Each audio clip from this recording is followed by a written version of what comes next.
Ya, terima kasih. Assalamualaikum warahmatullahi wabarakatuh. Kepada Waalaikumsalam. yang terhormat Ketua Stikes Karsa Husada Garut, Bapak Haji Ingkus Kusnadi MKes, kepada yang terhormat para pembantu Ketua 1, 2, dan 3, dan kepada yang terhormat Kaprodi S1 dan Sekpro, kemudian kepada yang terhormat Arila selaku Ketua Sipan Simaru yang menjembatani untuk sosialisasi program profesi nurse. Alhamdulillah pada pagi ini kita bisa berkumpul dan bersilaturahmi dalam keadaan sehat. Salawat dan salam semoga tetap tercurah limpahkan kepada junjungan kita Nabi Muhammad SAW, kepada keluarganya, kepada sahabatnya, dan mudah-mudahan sampai pada kita selaku umatnya. Amin ya rabbal alamin. Sebelumnya saya ucapkan terima kasih kepada semua pihak yang bisa hadir dalam sosialisasi profesi yang memang sudah banyak pertanyaan mungkin terkait program profesi ini karena masa pandemik. Sebelum memaparkan sedikitnya, saya akan mengulas sedikitnya tentang profil dan rencana struktur program profesi nurse.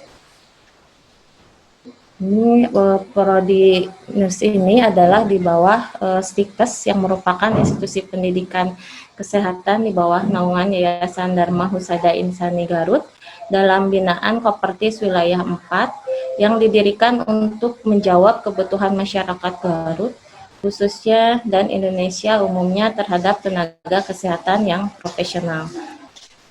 Sejak tahun 2012 sudah ditetapkan pendirian program studi profesi nurse yang tercantum dalam Surat Keputusan Menteri Pendidikan dan Kebudayaan Republik Indonesia nomor 5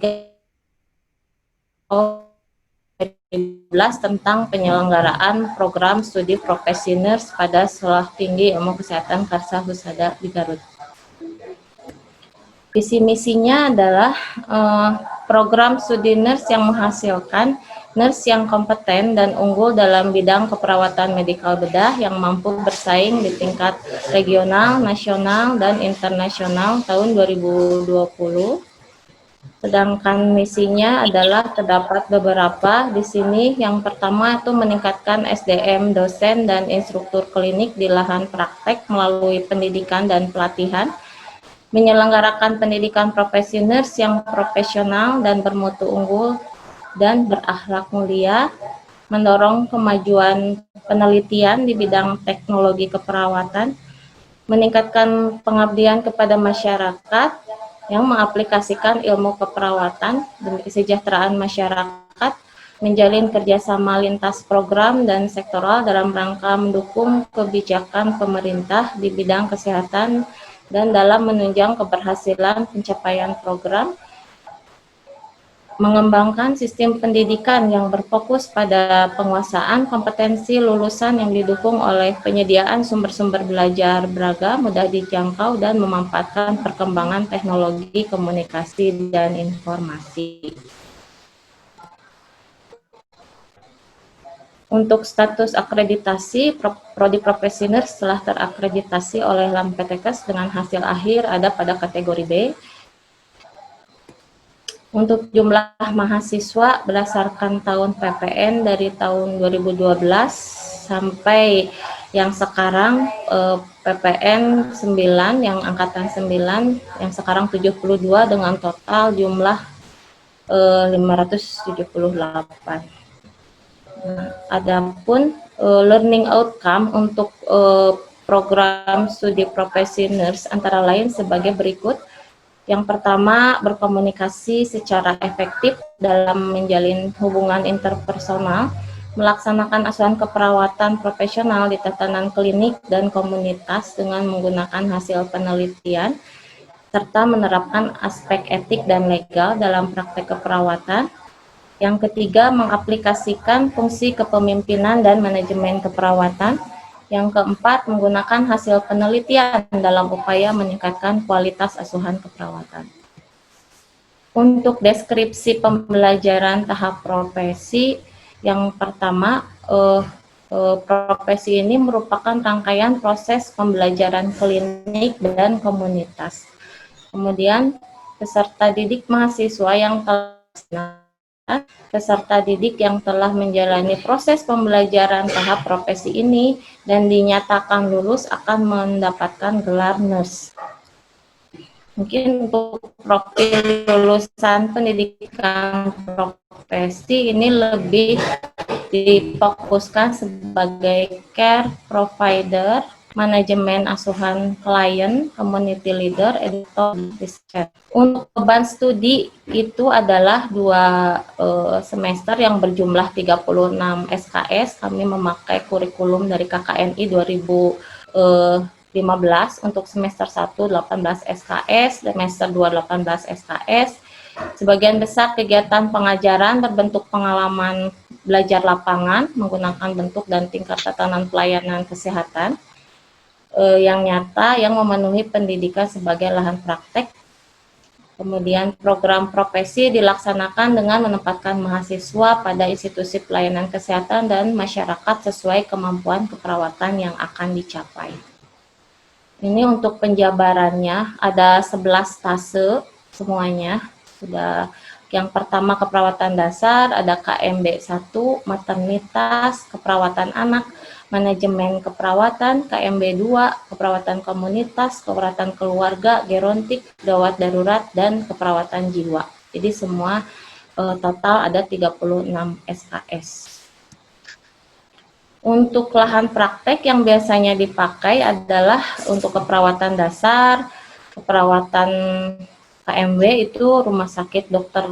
Slamet Garut, keperawatan maternitas Puskesmas Tarogong, kemudian sama Rumah Sakit Dr. Slamet Garut, keperawatan anak Rumah Sakit Dr. Slamet Garut, Puskesmas Tarogong, PGTK dan SLB, manajemen Rumah Sakit Dr. Slamet Garut, KMB 2 Al Ihsan, Bandung, keperawatan komunitas keluarga ini menggunakan puskesmas dan komunitas, keperawatan gerontik menggunakan panti dan komunitas, gawat darurat menggunakan Rumah Sakit Al Ihsan Bandung, keperawatan jiwa Rumah Sakit Provinsi Jiwa Jawa Barat dan komunitas.